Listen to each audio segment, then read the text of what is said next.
जो लोग मुक्ति की चाह रखते हैं उनके लिए ये आयाम, जिसे हम महाकाल कहते हैं, सबसे ज्यादा महत्वपूर्ण हो जाता है। महाकाल मंदिर ये आपको अस्तित्व की जड़ों से हिला देगा।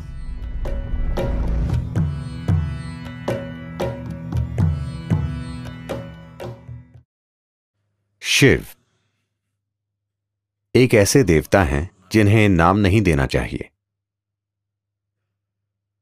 क्योंकि उन्हें नाम देना उन्हें सीमित और छोटा करने जैसा है। साथ ही साथ उनके कई सारे नामों का संग्रह भी इस अवर्णीय रहस्य को प्रकट करता है कि वो कौन है, या इस अवर्णीय रहस्य को कि ये सृष्टि क्या है। उनके तमाम रूपों में काल भैरव या महाकाल एक महत्वपूर्ण और साथ ही उग्र रूप है। महाकाल के रूप में वो समय के स्वामी हैं। काल भैरव के रूप में वो समय के विनाशक हैं। Kala means time. काल का अर्थ है समय। समय का आपको जो अनुभव है वो बस अस्तित्व का चक्र में घूमना है। पृथ्वी एक बार घूमती है, वो एक दिन होता है। चंद्रमा पृथ्वी का चक्कर लगाता है, उसे एक महीना कहते हैं। पृथ्वी सूर्य का चक्कर लगाती है, वो एक साल हो जाता है।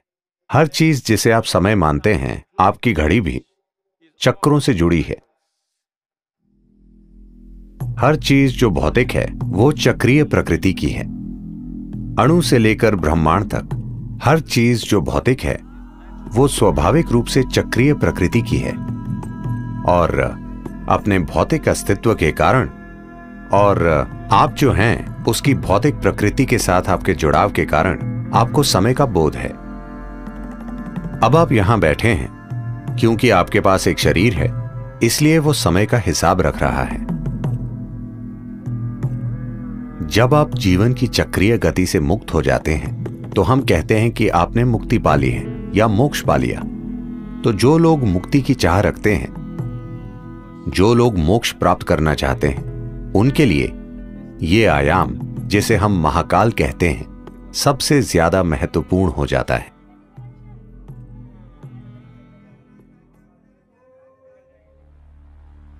एक बार ऐसा हुआ, महान संत Shukracharya, Who was the guru for all the demons? जो दानवों के गुरु थे, उन्होंने शिव की भक्ति में घोर तपस्या की और शिव को प्रकट होना पड़ा। जब वे प्रकट हुए तो शुक्राचार्य ने अमर होने का वरदान मांगा। फिर शिव बोले, यह संभव नहीं है, जो भी जन्म लेता है उसे मरना पड़ता है, कुछ और मांगो। फिर शुक्राचार्य ने कहा, मुझे कायाकल्प की शक्ति दीजिए, जिससे मैं किसी भी तरह के घाव, किसी भी तरह की बीमारी को ठीक कर सकूं। मुझे ऐसी शक्ति दीजिए। शिव, जो परम उपचारक हैं, सभी जड़ी बूटियों और औषधियों के स्वामी होने के नाते, शुक्राचार्य को संजीवनी मंत्र दिया। वो मंत्र जो लोगों की किसी भी प्रकार की बीमारी या किसी भी तरह के घाव या चोट को ठीक कर सकता था। जब शुक्राचार्य को यह संजीवनी मंत्र मिल गया तो दानव बहुत ही निडर हो गए और वे युद्ध के बाद युद्ध छेड़ने लगे। सभी दानव जो युद्ध में जख्मी हो जाते थे, किसी भी तरह के गंभीर घाव से, शुक्राचार्य उन्हें संजीवनी मंत्र से ठीक कर देते थे। तो इस वजह से दानवों की सेना एक भी आदमी खोए बिना लगातार लड़ सकती थी। देवता बहुत चिंतित हो गए और उन्हें लगा कि यह बहुत अन्यायपूर्ण युद्ध है, क्योंकि आप चाहे कितना भी लड़ लें, वे मरते ही नहीं, मगर हम मर जाते हैं। तो वे ब्रह्म के पास गए। ब्रह्म ने हस्तक्षेप किया और शिव से कहा, आपने शुक्राचार्य को इस तरह की शक्ति दी है, आपको उन्हें मारना होगा, नहीं तो दुनिया में पूरी तरह असंतुलन आ जाएगा। दानव देवताओं के खिलाफ अनुचित फायदे में हैं। फिर शिव बोले, उन्हें मारने की कोई जरूरत नहीं है, मैं उन्हें काबू में कर लूंगा। तो जब देवों और दानवों का युद्ध चल रहा था, शुक्राचार्य मंत्र पढ़ रहे थे और सभी दानवों की चोटों और घावों को ठीक कर रहे थे। तभी सीमा के पार से एक खतरनाक जीव, एक राक्षसी जिसका नाम कृतिका था, एक भयानक रूप में प्रकट हुई। वो शिव की एक गण थी। उसने आकर शुक्राचार्य को अपनी कोख में खींच लिया और वे वहां एक भ्रूण की तरह रहे और वे काबू में आ गए। फिर देवताओं और दानवों के बीच संतुलन कायम हो गया। अधिक उचित और न्यायपूर्ण युद्ध लड़े गए। फिर ब्रह्म बहुत हैरान हुए और उन्होंने सोचा, सिर्फ महाकाल ही ऐसा कर सकते हैं। इंसान को मारे बिना वो पूरी तरह उसके जीवन को काबू में कर सकते हैं। शुक्राचार्य कृतिका की कोख में ही रहे और संजीवनी मंत्र बेकार हो गया। या दूसरे शब्दों में, महाकाल ने शुक्राचार्य के लिए समय को रोक दिया, जिससे वो आगे नहीं बढ़ सके।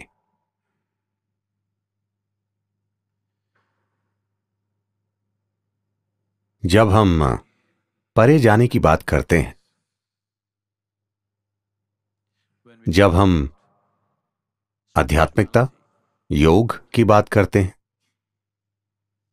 हम देखते हैं कि किस तरह समय और स्थान की सीमाओं से परे जा सकें, क्योंकि समय और स्थान अस्तित्व की भौतिकता से जुड़े हैं। एक बार आप आध्यात्मिक होने की चाह करते हैं, उसका यह अर्थ है कि आप भौतिक से अधिक कुछ होने की चाह कर रहे हैं। एक बार आप भौतिक से कुछ अधिक हो जाते हैं, उसका अर्थ है कि आप समय और स्थान की सीमाओं से परे जाना चाहते हैं।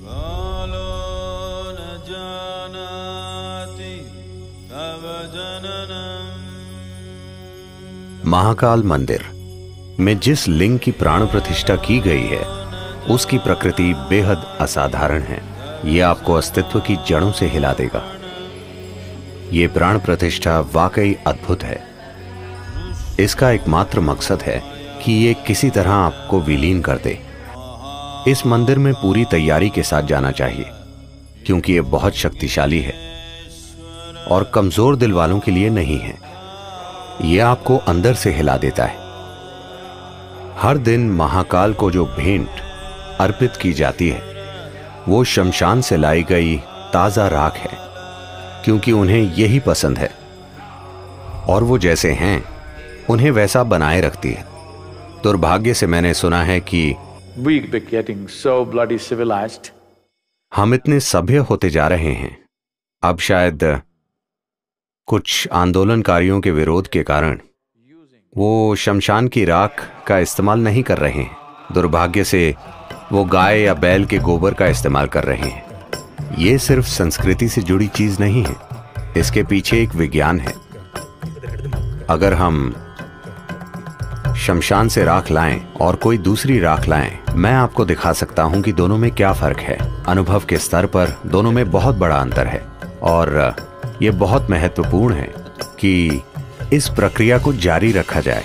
क्योंकि महाकाल का स्वभाव यही है। इस महाकाल रूप की मौजूदगी ही ऐसी है कि आपके वहां जाने पर सब कुछ विलीन हो जाता है, सब कुछ जलकर राख हो जाता है। इसका अर्थ है कि आप भौतिक से मुक्त हो जाते हैं। यह आपको परम मुक्ति की ओर ले जाता है। अगर आप इसे कोमलता से करना चाहते हैं तो हमारे पास यहां सब कुछ है। अगर आप उसे जबरदस्त तरीके से करना चाहते हैं, अगर आप वाकई जोर का धक्का चाहते हैं और आप कमजोर दिल वाले नहीं हैं, तो महाकाल मंदिर एक अद्भुत प्रक्रिया है।